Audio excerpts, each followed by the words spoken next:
أهلا بيكم في فيديو جديد من افانتيتر.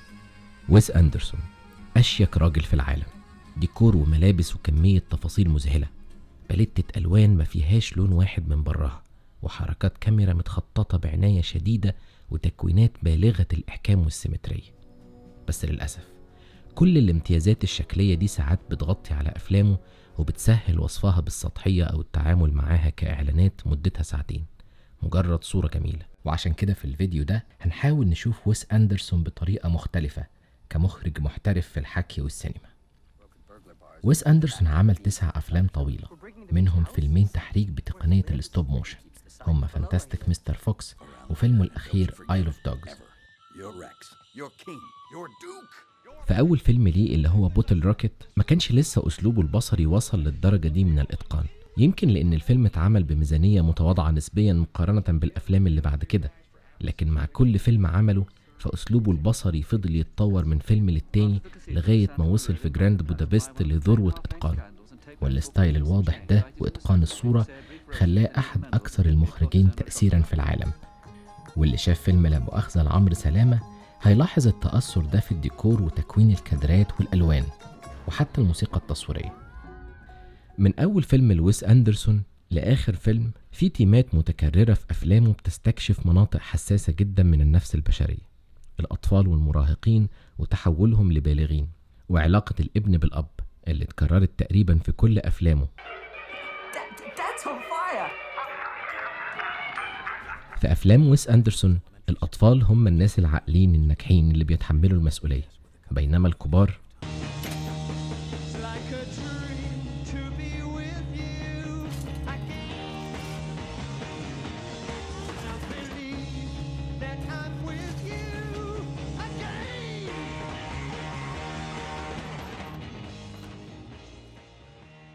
المراهقين هم اللي أنقذوا اللغة اللاتينية من الانقراض في المدرسة، هم اللي بيقرروا في لحظة ما إنهم يقودوا ثورات اجتماعية أسرية صغيرة تعبيرا عن اختلافهم واعتراضهم أحيانا، هم اللي عرفوا يديروا مشاريع ناجحة وينفذوا مشروعات كبيرة، فنانين وموهوبين، لكن في نفس الوقت هم اللي خذلهم أبهاتهم وأمهاتهم، وربما بسبب كده وبعض الأسباب الأخرى بيفقدوا كل الإنجازات والنجاحات دي أثناء رحلة بلوغهم، وبيتحولوا لنسخ فاشلة ومهزومة. In fact, virtually all memory of the brilliance of the young Tenenbaums had been erased by 2 decades of betrayal, failure, and disaster. Go, Mordecai! لكن ليه رويال تننباومز هو أفضل مدخل في رأيي علشان نشوف ويس أندرسون بطريقة مختلفة؟ دايما في أفلام ويس أندرسون في عالم الكبار البالغين وعالم الأطفال المراهقين، وتفاعل الجيلين دول بيحرك الفيلم، لكن رويال تننباومز هو الفيلم الوحيد في أفلامه اللي بنشوف فيه الأبطال وهم أطفال، وبنشاهد ونعايش معاهم رحلة الفشل والإحباط والخذلان إنجاز التعبير. وفي رأيي إن أول 7 دقايق من الفيلم كفيلة إنها تطلعنا على بعض ملامح شطارة ويس أندرسون كمخرج ومؤلف في واحد من أصعب وأجمل سيناريوهات أفلامه. الفيلم بيبدأ بقصة العائلة بإيجاز شديد لغاية ما يبدأ أول مشهد بين الأب والأبناء. ويس أندرسون بيقدم معضلة الفيلم الرئيسية في الأول تماما. الفيلم ده عن العلاقة دي بين الأبناء ال3 من ناحية وبين الأب من ناحية، وبيقدم العلاقة دي من خلال زاويتين متقابلتين ضد بعض كأنه نوع من المبارزة، وبيفضل المشهد كله يتقطع من الزاويتين دول. بنشوف كل ابن من الأبناء ال3 وهو في وضع جسماني مختلف معبر تماما وبدقة عن شخصيته لاحقا في الفيلم. ريتشي فارد إيده ناحية أبوه لأنه أكتر ابن فيهم علاقته كانت كويسة بيه، والإيد الممدودة تعبير عن رغبة في التواصل أو عدم ممانعة على الأقل، وبيبصله بعين ضيقة كأنه بيتغاضى عن بعض أخطاء أبوه مقابل العلاقة المميزة اللي بيختصوا بيها في المعاملة عن باقي إخواته.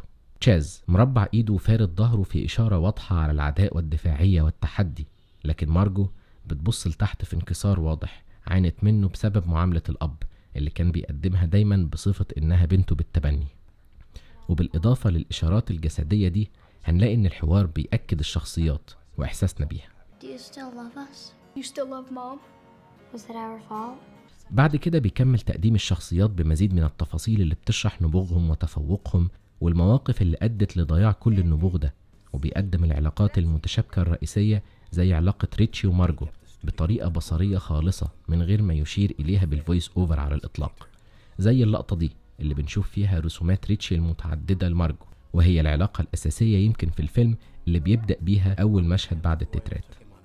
وعلى الرغم من اعتقادي بأن ويس أندرسون مخرج كبير وأحد أفضل المخرجين اللي عايشين حاليا، إلا أن الهدف من الفيديو مش محاولة إقناع حد بشطارته أو أهميته، قد ما الهدف من الفيديو في اعتقادي هو تسليط الضوء على جوانب جوهرية في سينما ويس أندرسون قلما بيشير ليها حد، يمكن بسبب طغيان تقدير الجانب البصري والألوان في شغل المخرج الأمريكي اللي بقول عليه أشيك راجل في العالم. I save Latin.